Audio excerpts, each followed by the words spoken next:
It was meant to be a peaceful getaway.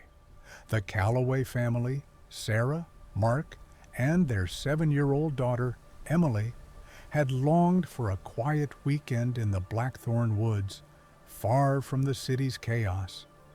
Emily was excited, her laughter echoing as she skipped ahead, collecting leaves for her scrapbook. But as night fell, she was gone. One moment, Emily was there, chasing fireflies on the path. The next, she had vanished without a trace. Sarah's heart pounded as she screamed her daughter's name into the growing darkness. Mark, usually the strong one, trembled as he gripped the flashlight, the beam cutting through the thickening shadows. Together, they combed the woods in frantic desperation. Then Sarah stumbled. Something cold and hard poked through the underbrush. She froze, her stomach twisting. It was a doll, not just any doll, a hideous, cracked porcelain figure with one eye hanging loose and a dress that looked like it belonged to another era. The doll's face was twisted as if in perpetual agony. "Where did this come from?" Sarah whispered, her voice barely audible. Mark's voice quivered. "It's warm." The doll was unnervingly lifelike. Its joints were stiff but flexible, its face frozen in a silent scream that seemed to echo Emily's own frightened expression. The resemblance was uncanny. The doll had Emily's auburn curls, even the tiny mole on her cheek. Sarah tried to brush it off. "It's just a coincidence." But as the night wore on, the doll's presence became impossible to ignore. Sarah placed it in a chair by the fire, but each time she looked away, it seemed to move. Its head tilted slightly, its hands shifted. The air around it seemed to thicken with unease. Then, in the stillness of the night, it spoke. "Mommy," the voice whispered, barely a breath. Sarah's blood ran cold. "Did you hear that?" she asked, her voice trembling. Mark nodded, his face pale. That's Emily's voice." The doll's glassy eyes rolled slightly, and its tiny hand twitched. "It's me," it said again, its voice growing clearer but filled with sorrow. "Help me." The couple's desperation turned to terror. They demanded answers, but the doll could only speak in fragmented sentences, as if struggling against some unseen force. Through sobs, it told them that Emily had wandered into a cursed part of the woods, a place shrouded in dark legends. Local lore spoke of the Witch's Hollow, a forsaken area where time itself warped, and strange voices lured travelers deeper into the forest. It was there that Emily had encountered an ancient figure, a witch. Betrayed by her coven centuries ago, the witch had been cursed to live in isolation, her body rotting away while her spirit endured. Desperate for freedom, she had spent centuries perfecting a dark ritual to transfer her soul into a younger, healthier host. Emily, innocent and curious, had been the perfect candidate. But something went wrong. The ritual had failed, trapping Emily's soul inside the doll. The doll's voice grew weaker. "Find her. She's still here."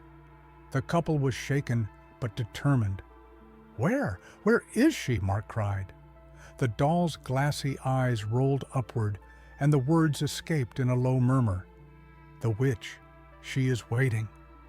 Guided by the doll's cryptic instructions, Sarah and Mark ventured deeper into the forest.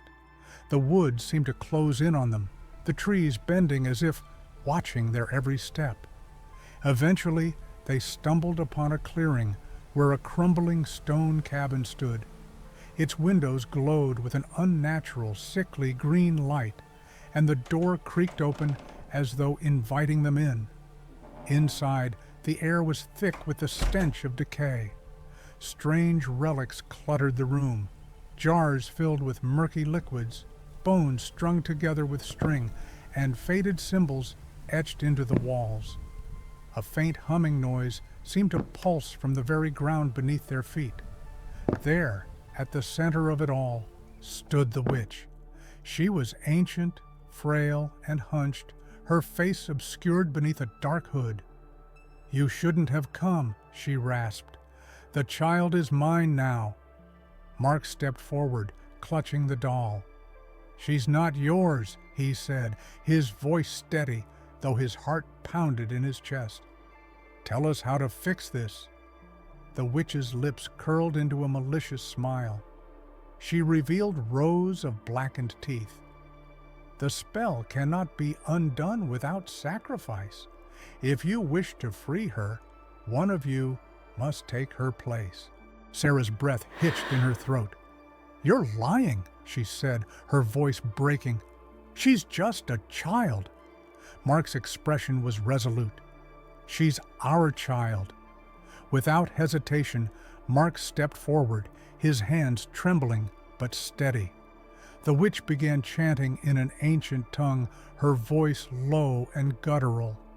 The green light from the cabin intensified, casting shadows that danced on the walls. Mark's skin began to crack like porcelain, his body stiffening, his form changing. Sarah screamed, but it was too late. The doll in her arms suddenly became limp. She looked down, and there, standing before her, was Emily, alive, her eyes wide with fear and confusion. Her tiny hand reached up toward Sarah, but when Sarah turned back to Mark, he was gone. In his place stood another doll, eerily lifelike, with his unmistakable blue eyes, staring back at her. Sarah and Emily fled the cabin, leaving the Mark doll behind, buried deep in the woods. They vowed never to return to Blackthorn Woods. Years passed, but the trauma never fully left them. As Emily grew, the weight of her father's sacrifice hung over her. She often wondered what kind of person she might have become if things had gone differently, but she never spoke of it aloud. At night, Sarah would hear a faint whisper from the backyard.